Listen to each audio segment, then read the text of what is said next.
Thank you to Diversity UK for inviting me to give this prestigious lecture in honour of the civil rights legend Dr. Paul Stephenson. It really is an honour. And we chose as the theme for this lecture, Shoot for the Moon, because this is the 50th anniversary of the moon landing. And sometimes I hear the phrase, shoot for the moon because you'll go further than you might have done, you'll end up in the stars even if you don't get there.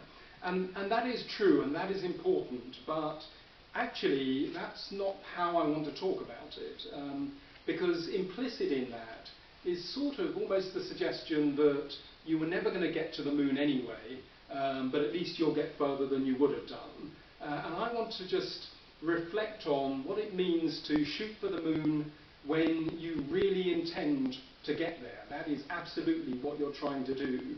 And what insights can we take from the moon landing 50 years ago and apply to our thinking around moving forward in some of the diversity challenges that we face today, and also in our personal careers, how we move forward.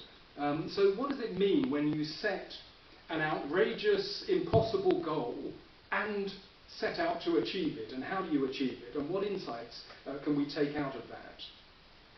If we just remind ourselves of the context, 50-something years ago, there was a titanic struggle going on, post-war global struggle between superpowers, USA, USSR, struggling, and one of the battlegrounds for that struggle was technological superiority, because both of them knew, on the one hand, if they were perceived to be the technology winner, then countries around the world would align themselves, and there was a big fight to get countries across the developing world and other parts of the world to align with you, and if you were the technology winner, you had a chance of doing that. And on the other side, if you were the technology winner, you were in a much better position to defeat your superpower opponent before they hit you. So there was that titanic struggle going on. And then, 1957, a real blow to the USA. USSR launched Sputnik, Sputnik 1, the first artificial satellite to orbit the globe.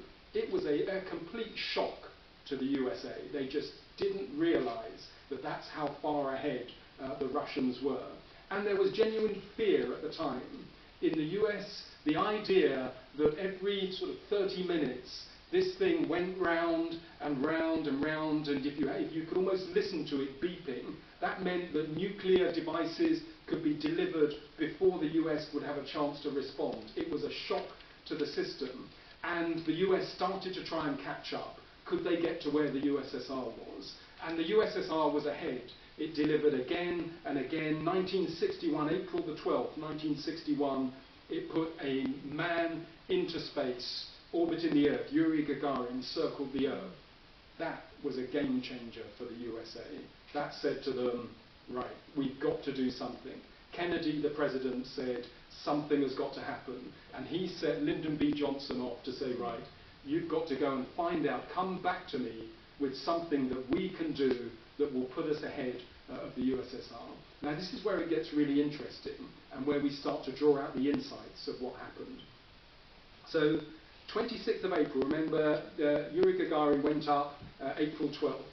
29th of April, a researcher at NASA wrote a memo, Werner von Braun wrote a memo, and what he said in that memo is, we have an excellent chance of beating the USSR to landing a man on the moon.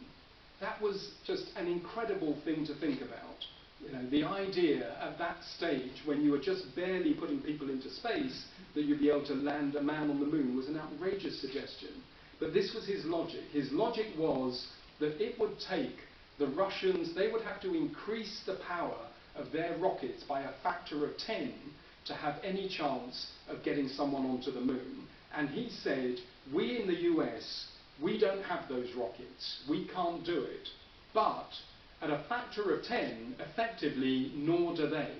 So his insight, and the first insight that we take away from this, is he moved the field of play. He didn't say, we're going to compete at you at your own game and try and outcompete you. He said, we're going to move the entire game to somewhere else where you don't have an advantage either. And that was a super smart thing to do. And if you think about what we often do in diversity and what we often do in our own careers, we spend our time trying to compete the same game that the people that we're competing with. And what we need to do is think about where are the domains where nobody has an advantage, nobody has an inbuilt advantage. You want to be a lawyer and you're competing against someone who's been a lawyer, whose father has been a lawyer, grandfather, going back however many generations. You should expect a fight, and you should expect a tough fight. But if you can find an area of law, find an area where you work, where nobody has an advantage, you're all back to square one, that's where you can play. That was a massive insight, and that was really, really important. And that was really the key to the US's decision to say, we're going to put a man on the moon, because they knew that the USSR were nowhere in that. Everyone was back to square one, let's compete. Second thing, Kennedy, just less than a month later, on the 25th of May, he went to Congress and said, this is what we're going to do. We are going to try and put a man on the moon. Leadership. Look at that leadership. He had no idea how that was going to happen. Nobody had any idea how that was going to happen. They didn't know how much it was going to cost. They didn't know how many people were involved. But he declared, that is what we're going to do. And again, what you see often in diversity, and ourselves as well, is that people won't make that sort of commitment until they know. They want a lot of knowledge. How are we going to achieve that? Oh, you want me to set that target? You want me to promote these people? But what's going to be the impact and so forth? What Kennedy did, within a month of hearing, this is the game we should play, as the leader, he said, that's what we're going to do. Now everyone go and figure out how to do it. Really important insight. We need that sort of bold leadership that recognises this is what we need to do, and then just declares that is what we're going to do. And yet, about a year later, he was standing up at Rice University delivering his "We choose to go to the moon" speech. But that was a year after he had declared that is what we're going to do. Really important insight. The third thing is, having decided that, the US mobilized. They really did mobilize behind it. So at its height, 400,000 people were working on that program, 20,000 companies. They spent $25 billion, which in today's money is over $100 billion. The average age in the NASA control room of the people working there was just 27 years old. But the teamwork of everyone involved in that, aligned behind a single goal and a single objective, was overwhelming.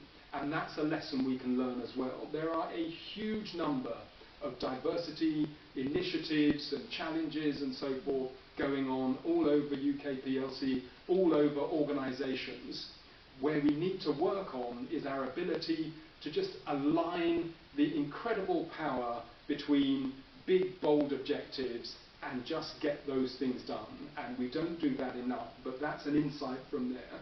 When the US decided, when the leader decided, this is what we're going to do, the entire nation lined up behind it. And that's when you get the sort of breakthroughs that you're looking for. And then, 20th of July 1969, Apollo 11 delivers the first men to work on the moon. Buzz Aldrin, Neil Armstrong, Michael Collins in the control craft. They delivered. But what was important is that Kennedy had said, before the end of the decade, we will put a man on the moon. And again, that was smart. The timing. He was smart enough to put an objective on it and give themselves time to achieve it. He wasn't saying, we need to do this the next day. You see, with a lot of diversity initiatives, we want change, we want it to happen the next day, and then it doesn't happen, and we say, oh, this is rubbish, it's not happening, and so forth. How often do we say, right, the end of this decade, the end of this 5 years, this is what we're going to achieve? And I think understanding time is really, really important as well. So those 4 key insights I find really interesting. The idea that what you need to do is change the game. You don't play on other people's pitches. You don't play to other people's rules. You think hard about where you play in your career, in your organisation, in society. You think hard about where you play in an area that gives you gets rid of every advantage. You're all back to zero. You think about leadership, where leadership is the ability to say, this is what we're going to do, without at that point knowing how you're going to do it. But you have absolutely declared, either to yourself or to your organisation, that is exactly what I'm going to do, without knowing how you're going to do it. You assemble a team that is absolutely committed.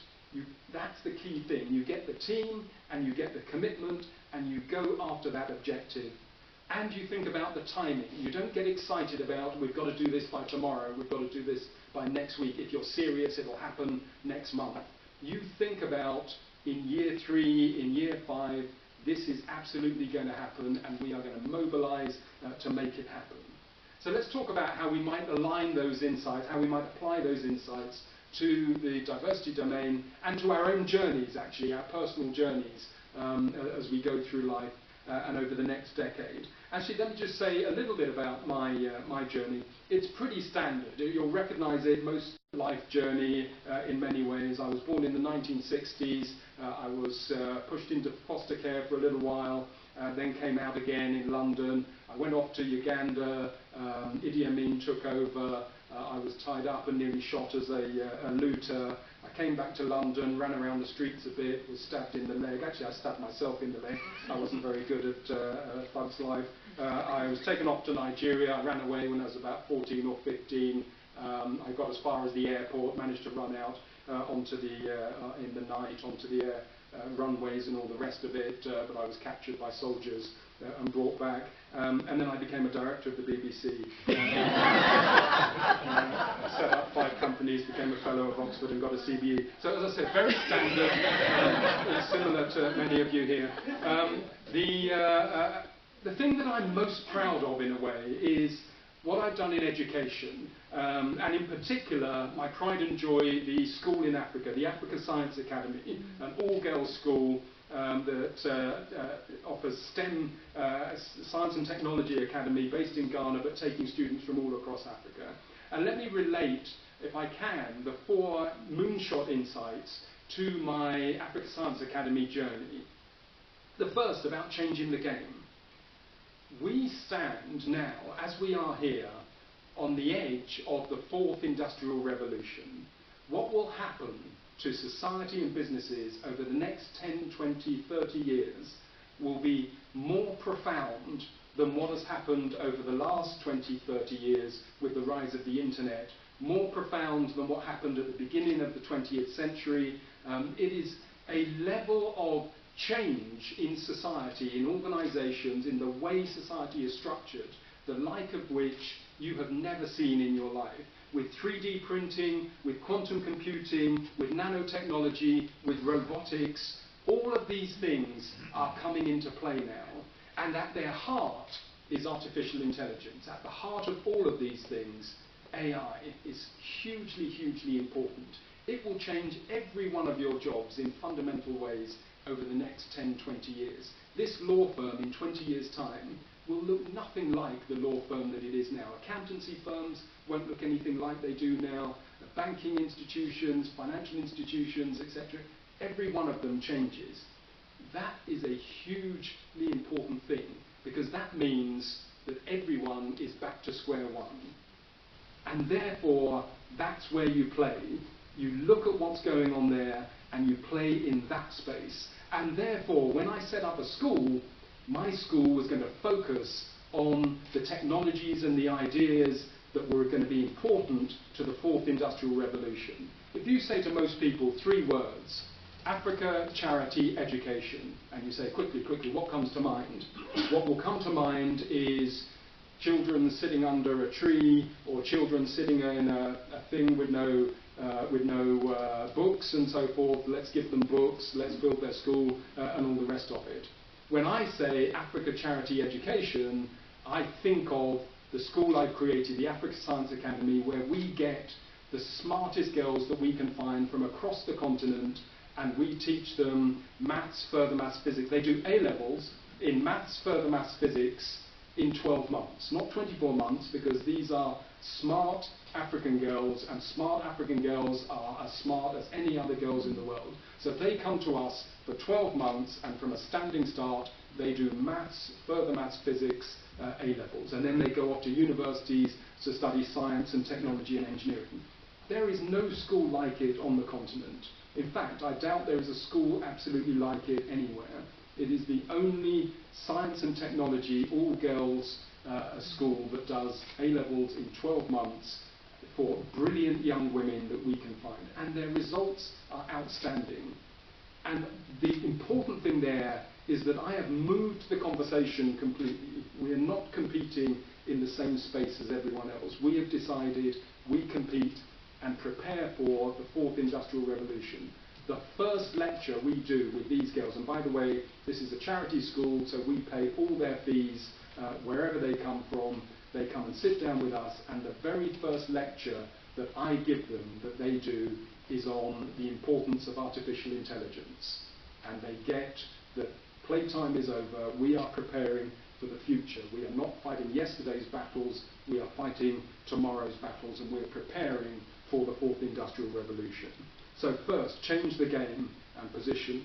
Now, when I decided to create this school, I just said, I am going to create a school in Africa for girls to study science and technology. Actually, my daughter said to me the other day, she said, Daddy, I've decided to listen sometimes to what you say, because it seems like you say something and then you seem to do it. And she sort of noticed that. Now, at the time that I said that, I had no idea how that was going to happen. Where is the money going to come from? Where am I going to find the teachers? How am I going to attract students? Which country is it going to be in? I didn't know the answers to all of those questions, but from a leadership point of view, I said, that is what I'm going to do. And I put that stake in the ground and said, it's going to happen. It is amazing when you put an absolute stake in the ground and say that's going to happen, how the universe seems to sort of organize itself to get behind you and actually make it happen. When you have conversations with people, you have conversations with purpose. When you network with people, you're not vaguely networking and saying, I'm thinking of doing this, I'm thinking of doing that. People would say to me, Tom, what are you doing? And I'd say, I'm setting up a school for girls in Africa, it's going to do science and technology. And then they'd say, oh, can I help with that? How can I do this? Can I do that? The clearer you are from a leadership point of view, the more you will find that people line up and get behind to make it happen. The third thing, commitment and teamwork. Having made that decision, I assembled everybody I knew to get behind it. Everyone has a role to play. The money I had, I mobilized contacts, etc., etc., in my own small way, aligned everyone around that single clear goal and pushed and pushed and pushed. And the fourth, the timing. I then didn't worry about, oh, the school's got to be set up tomorrow, the school's got to be huge from day one. I set out a 10-year plan. We are 4 years into my 10-year plan of what we're trying to do to unleash these young women around the world. And they're starting to come through. We've had about 100 girls go through now, and their results are incredible. In that 12 months, almost all of them pass every year. 68% of the grades are A star to B in 1 year, maths, further maths, physics. We are getting some of the highest grades in the country. This year, one of our girls got the highest maths grade in the country. Every other school that does A-levels does them in 2 years. Ours does it in 1 year. One of those girls, she got A star, A star, A star in maths, further maths, physics in 1 year, and her maths grade was the highest score in the entire country. So we're starting to see them really come through, and they're going off to universities. We're unleashing a wave of young women doing engineering, doing computer science. Some of them are in the States, some of them are in the UK, they're in universities across Africa. They will come back round and start to make changes across the continent. So to end, we are days away, literally days away, from the start of the next decade. And the question I want to leave you with is, in a sense, what is your declaration for the new decade? What is your diversity declaration for the new decade? What is your moonshot goal that you're going to say, before the end of the decade, I will do what? That is big and hairy and scares you. It's not enough to say, I'll make this minor change, maybe I'll coach these people. You need to challenge yourselves, I need to challenge myself, we as a group need to challenge ourselves to say, by the end of the next decade, I will have done what? That is what I think of as shooting for the moon. You shoot for the moon and you mean it. That is shooting for the moon. Thank you very much.